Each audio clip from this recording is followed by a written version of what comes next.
পঞ্চায়ত নিৰ্বাচন অহা এপ্ৰিল মাহত হ'ব বুলি আমি এটা আশা ৰাখিছোঁ। গতিকে মাৰ্চ মাহলৈ যিহেতু পৰীক্ষা আছে, পৰীক্ষা শেষ হোৱাৰ লগে লগে এপ্ৰিল মাহত পঞ্চায়ত নিৰ্বাচন হোৱাৰ চিন্তা চৰ্চা চলি আছে। আমাৰ দল আগতেই ৰেডি হৈয়ে আছে, এতিয়া আৰু সময় পাইছোঁ সুন্দৰভাৱে ৰেডি হৈ আছোঁ।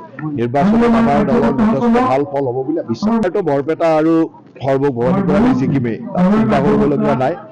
আগতে কিছুমান পৰিৱেশ আছিল য'ত আমি বিশেষকৈ বৰপেটাটো চেষ্টা কৰি আমি জিকিব পৰা নাছিলোঁ, কিন্তু এইবাৰতো আপোনালোকে লোকসভাত দেখিছে, লোকসভাৰ ৰিজাল্টৰ পৰা চালেতো এই দুটা চিট আমি এনেও জিকিম। আৰু আমাৰ দলৰ কথাটো একেবাৰে স্পষ্ট যে আমি অহা 2026ত আমি মিত্ৰ দল বা NDA হিচাপে নিৰ্বাচন খেলিম। আৰু NDA হিচাপে যেতিয়া নিৰ্বাচন খেলিম, আমাৰ দলত AGP দল আছে। গতিকে AGP দলৰ সহযোগী দল হিচাপে তেখেতসকলৰো ইয়াত এটা ভিত্তি আছে।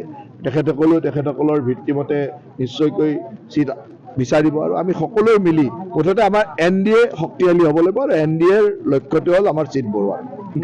সংখ্যাৰ কথা ক'ব নাযাওঁ, কিন্তু আজিৰ তাৰিখত যোৱা লোকসভা নিৰ্বাচনৰ যিটো ফলাফল আছিল, সেই ফলাফলটো চাই আমি সেই সংখ্যালৈকে যাব পাৰিম বুলি আমাৰ বিশ্বাস আছে। পঞ্চায়ত নিৰ্বাচন অহা এপ্ৰিল মাহত হ'ব বুলি আমি এটা আশা ৰাখিছোঁ। গতিকে মাৰ্চ মাহলৈ যিহেতু পৰীক্ষা আছে, পৰীক্ষা শেষ হোৱাৰ লগে লগে এপ্ৰিল মাহত পঞ্চায়ত নিৰ্বাচন হোৱাৰ চিন্তা চৰ্চা চলি আছে। আমাৰ দল আগতেই ৰেডি হৈয়ে আছে, এতিয়া আৰু সময় পাইছোঁ সুন্দৰভাৱে ৰেডি হৈ আছোঁ। নিৰ্বাচনত আমাৰ দলৰ যথেষ্ট ভাল ফল হ'ব বুলি বিশ্বাস। বৰপেটা আৰু সৰ্বভৌমনিৰ পৰা আমি জিকিমেই, চিন্তা কৰিবলগীয়া নাই। আগতে কিছুমান পৰিৱেশ আছিল য'ত আমি বিশেষকৈ বৰপেটাটো চেষ্টা কৰি আমি জিকিব পৰা নাছিলোঁ, কিন্তু এইবাৰতো আপোনালোকে লোকসভাত দেখিছে, লোকসভাৰ ৰিজাল্টৰ পৰা চালেতো এই দুটা চিট আমি এনেও জিকিম। আৰু আমাৰ দলৰ কথাটো একেবাৰে স্পষ্ট যে আমি অহা 2026ত আমি মিত্ৰ দল বা NDA হিচাপে নিৰ্বাচন খেলিম। আৰু NDA হিচাপে যেতিয়া নিৰ্বাচন খেলিম, আমাৰ দলত AGP দল আছে। গতিকে AGP দলৰ সহযোগী দল হিচাপে তেখেতসকলৰো ইয়াত এটা ভিত্তি আছে। তেখেতসকলেও তেখেতসকলৰ ভিত্তিমতে নিশ্চয়কৈ চিট বিচাৰিব আৰু আমি সকলোৱে মিলি মুঠতে আমাৰ NDA শক্তিশালী হ'ব লাগিব। আৰু NDAৰ লক্ষ্যটো হ'ল আমাৰ চিট বঢ়োৱা। সংখ্যাৰ কথা ক'ব নাযাওঁ, কিন্তু আজিৰ তাৰিখত যোৱা লোকসভা নিৰ্বাচনৰ যিটো ফলাফল আছিল, সেই ফলাফলটো চাই আমি সেই সংখ্যালৈকে যাব পাৰিম বুলি আমাৰ বিশ্বাস আছে। পঞ্চায়ত নিৰ্বাচন অহা এপ্ৰিল মাহত হ'ব বুলি আমি এটা আশা ৰাখিছোঁ। গতিকে মাৰ্চ মাহলৈ যিহেতু পৰীক্ষা আছে, পৰীক্ষা শেষ হোৱাৰ লগে লগে এপ্ৰিল মাহত পঞ্চায়ত নিৰ্বাচন হোৱাৰ চিন্তা চৰ্চা চলি আছে।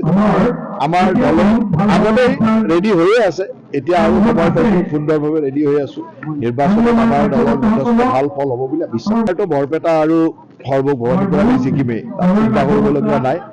আগতে কিছুমান পৰিৱেশ আছিল য'ত আমি বিশেষকৈ বৰপেটাটো চেষ্টা কৰি আমি জিকিব পৰা নাছিলোঁ, কিন্তু এইবাৰতো আপোনালোকে লোকসভাত দেখিছে, লোকসভাৰ ৰিজাল্টৰ পৰা চালেতো এই দুটা চিট আমি এনেও জিকিম। আৰু আমাৰ দলৰ কথাটো একেবাৰে স্পষ্ট যে আমি অহা 2026ত আমি মিত্ৰ দল বা NDA হিচাপে নিৰ্বাচন খেলিম। আৰু NDA হিচাপে যেতিয়া নিৰ্বাচন খেলিম, আমাৰ দলত AGP দল আছে। গতিকে AGP দলৰ সহযোগী দল হিচাপে তেখেতসকলৰো ইয়াত এটা ভিত্তি আছে। তেখেতসকলেও তেখেতসকলৰ ভিত্তিমতে নিশ্চয়কৈ চিট বিচাৰিব আৰু আমি সকলোৱে মিলি মুঠতে আমাৰ NDA শক্তিশালী হ'ব লাগিব। আৰু NDAৰ লক্ষ্যটো হ'ল আমাৰ চিট বঢ়োৱা। সংখ্যাৰ কথা ক'ব নাযাওঁ, কিন্তু আজিৰ তাৰিখত যোৱা লোকসভা নিৰ্বাচনৰ যিটো ফলাফল আছিল, সেই ফলাফলটো চাই আমি সেই সংখ্যালৈকে যাব পাৰিম বুলি আমাৰ বিশ্বাস আছে।